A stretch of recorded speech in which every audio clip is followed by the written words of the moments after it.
కాకినాడ రమణపేట గ్రామ విలీన ప్రక్రియను తక్షణమే పూర్తి చేసి కార్పొరేషన్ ఎన్నికలు నిర్వహించాలని, పౌర సౌకర్యాలను కల్పించాలని కోరుతూ ముఖ్యమంత్రి నారా చంద్రబాబు నాయుడు, డిప్యూటీ సీఎం కొణిదెల పవన్ కళ్యాణ్ కు పోస్ట్ కార్డులు పంపించే ఉద్యమ కార్యక్రమాన్ని పౌర సంక్షేమ సంఘం పిలుపు మేరకు స్థానిక సంఘాలు చేపట్టాయి. రాయుడుపాలెం పార్క్ వద్ద teachers colony welfare association, Ramanapeta అభివృద్ధి సంఘం సంయుక్త ఆధ్వర్యంలో పౌర సమావేశం జరిగింది.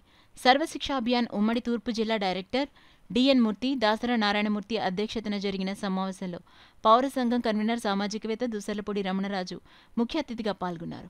పౌర సంఘ కన్వీనర్ దుసర్లపూడి రమణరాజు మాట్లాడుతూ రూరల్ శాసనసభ్యులు పంతం వెంకటేశ్వరరావు, నానాజీ 8 గ్రామాల విలీనానికి ప్రజాభిప్రాయం మేరకు అంగీకారంగా ఉన్నారని, ఎన్డీఏ ప్రభుత్వ పెద్దలు చేపట్టాల్సిన విధులను కోరటం పౌర సంఘం బాధ్యతగా భావించి స్థానిక ప్రజలతో పోస్ట్ కార్డుల ద్వారా కోరటం జరుగుతుందన్నారు. డిఎన్ మూర్తి మాట్లాడుతూ కాకినాడ విస్తీర్ణం పెంచితే విలీన గ్రామాల ప్రగతి అనూహ్యంగా పెరుగుతుందన్నారు. సమావేశాన్ని నిర్వహించిన అభివృద్ధి సంఘం కోఆర్డినేటర్ అంబటి రామకృష్ణ మాట్లాడుతూ పంచాయతీ పాలన నుండి వేరు చేసి కార్పొరేషన్ పాలనలోకి చేర్చుకోకపోవడం వలన దళారుల స్వామ్యం ఏర్పడిందన్నారు. కార్పొరేషన్ ఎన్నికల ద్వారా ప్రజాస్వామ్య పాలన తీసుకురావాలన్నారు.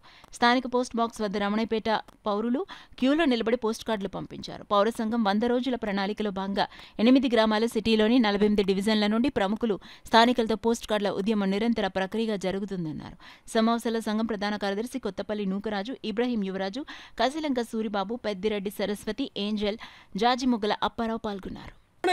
ఎంతగానో అభివృద్ధి చెందింది, కానీ ఆ అభివృద్ధికి తగిన విధంగా ఇక్కడ ఉన్నటువంటి 20,000 మంది ప్రజానీకానికి అందించాల్సినటువంటి పౌర సౌకర్యాలు మృగ్యమైపోయాయి.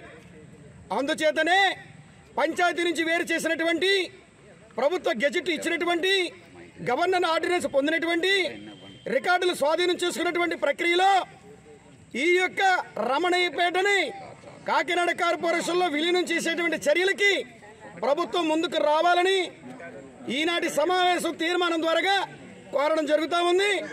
భవిష్యత్ కార్యాచరణలో భాగంగా కాకినాడ రూరల్లో ఈ 8 గ్రామాల యొక్క విస్తృత స్థాయి సదస్సు జరుగుతుంది. అదేవిధంగా సిటీలో మాజీ కౌన్సిలర్లు, కార్పొరేటర్లు, అన్ని రాజకీయ పార్టీల వారితో ప్రత్యేకమైన సదస్సు జరుగుతుంది.